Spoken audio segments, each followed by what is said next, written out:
Syndicate, real conservative talk from real conservatives. When our water heater broke down last month, it was a nightmare. It took 5 hours for the plumber to show up, and he charged us a couple of $100 just to come out. And then it cost another $1,800 to put in the new water heater. By the time it was all said and done, I felt like I'd been taken. But what else could I do? The smartest thing you can do is get a home warranty from American Residential Warranty. Their home warranties pay to repair or replace all your major appliances when they break, and they will break, and at the worst possible time. Call American Residential Warranty right now for free information on home warranties starting at just pennies a day. Don't wait for your refrigerator to stop running or your ceiling fans to stop turning. Call American Residential Warranty right now. Ask how you can save up to 50% on washer and dryer coverage. Just call 1-800-790-5960. That's 1-800-790-5960. Again, 1-800-790-5960. Call now. Limited time offer, 24-month commitment and credit qualification required. Cancellation fee, auto pay, and paperless billing and other restrictions apply. Since you can't see the difference, don't pay the difference. Switch to Dish and get the best deal in entertainment for less than $20 a month. Switch to Dish because at just $19.99, Dish saves you every time you turn on the TV. Call Go Dish to save with Dish. Dial 1-800-600-1645. Less than $20 a month. Dish. Call 1-800-600-1645 for details. You can catch all our show archives at theconservativesyndicate.net. The Conservative Syndicate. Real conservative talk from real conservatives.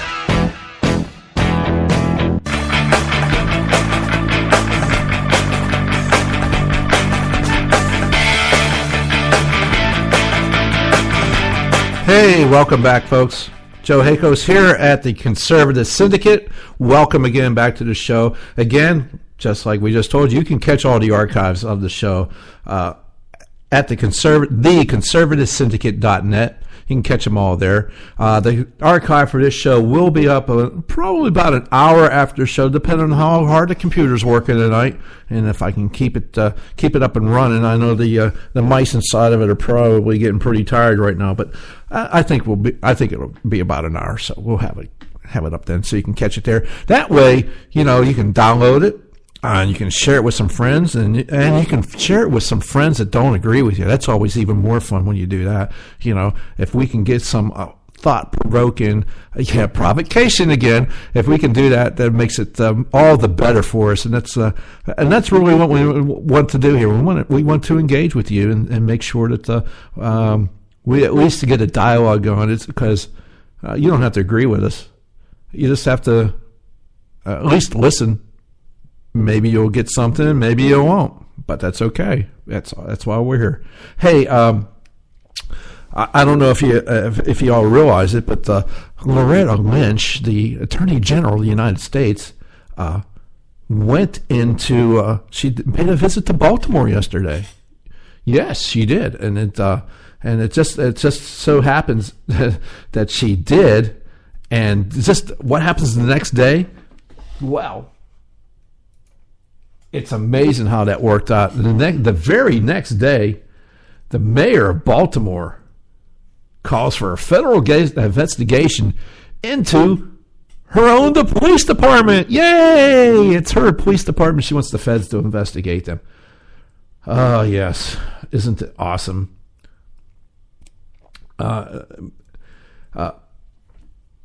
She just amazes me. And it's more the same, and it starts to bother me at times to see these people playing the same cards all the time, and people letting them, and then and then wonder why things don't change, and it's amazing. But I have a little sound clip for you, and it's from WBAL in Baltimore, and on this clip, you'll hear from Bill Murray, who is the Gray family attorney, the gentleman that was that passed away in the custody of the police. It started all the riots and everything in Baltimore, and the state of emergency was lifted by the governor today So things are somewhat getting back to normal in Baltimore, but still pray for those folks because this is not over. This is not going to be over for a long time. You're going to hear from Senator Barbara Mikulski in this clip. You're also going to hear from Representative Elijah Cummings, as well as Attorney General Loretta Lynch. Okay, so, and this is reported by Jane Miller of WBAL.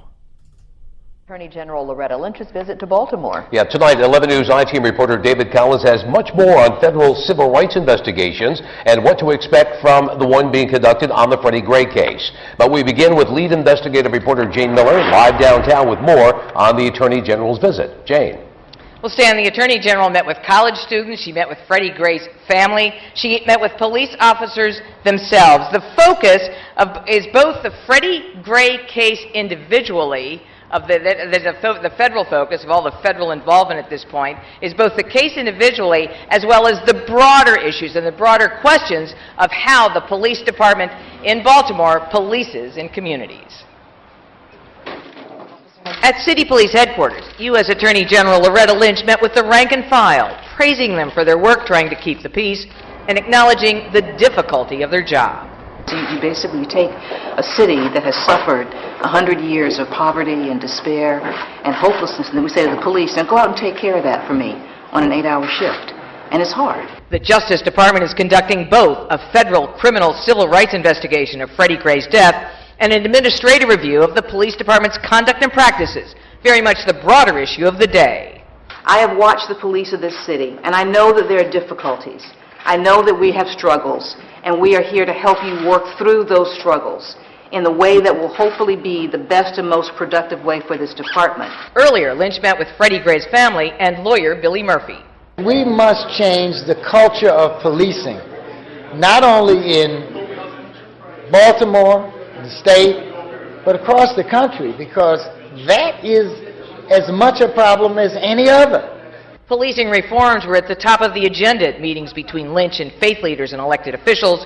Baltimore started zero-tolerance policing 15 years ago. Despite attempts by the current city administration to ease off, police still make tens of thousands of arrests for minor offenses, like the one April 12th of Freddie Gray.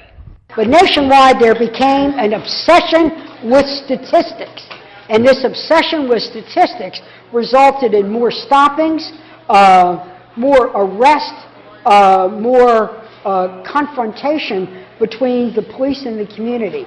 I believe that what is going on here in Baltimore, if we do it right, it will transform policing all over this country. Tomorrow here at City Hall, the city is expected to spend $50,000 to retain the services of lawyer Byron Warnkin's firm. That will be for about a 7-week consulting job to help police in training issues related to arrests and stopping people. Reporting live tonight from City Hall, I'm Jane Miller, WBAL TV 11 News. Yeah, so what did we get out of that? Well, we got out of Attorney General Lynch's statement. I was going to say something else, but I'm being nice tonight. So we got 100 years of poverty and despair. Well, for the last 50 years in the city of Baltimore, it's been ruled by one political party. The same party in power now.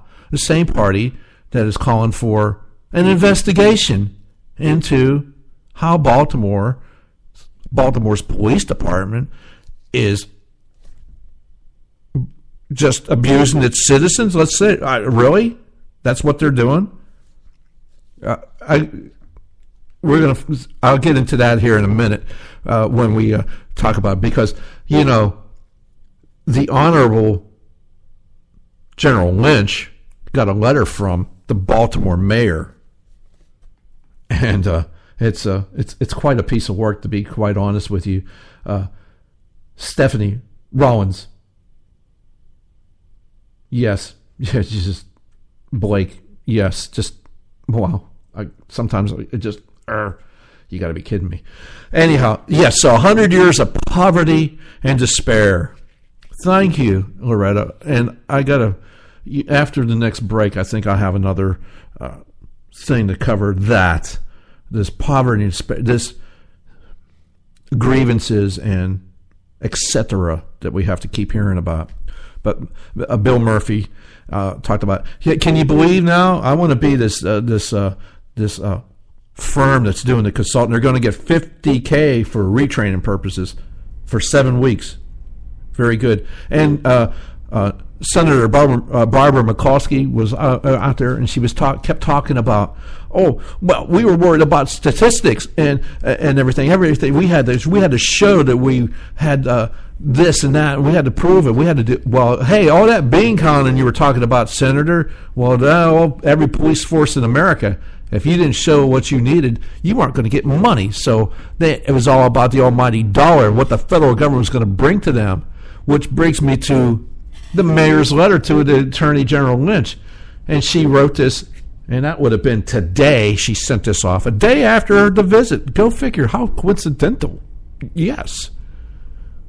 Dear Attorney General Lynch, in order to achieve the kind of sustainable reform that that Baltimore needs, I requested a federal pattern or practice investigation brought pursuant of the federal statute known as 14141.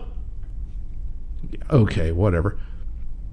I believe this process can help repair the public's trust in the Baltimore Police Department, even where that trust has been long been broken, by bringing about transparency, accountability, and greater community understanding. I also want to thank you for taking the time to visit Baltimore yesterday and meet with me to discuss both the circumstances of the past several weeks and the broader issues confronting not only Baltimore City, but the nation. And remember, folks, we've already talked about what this ultimate goal is for these folks, and that is the federalization of the police force. Mr. Obama says he can't do it. Last time he said he couldn't do something, he pulled out his pen and he did it by executive fiat. And Congress, ne'er a whimper about it. So, understand.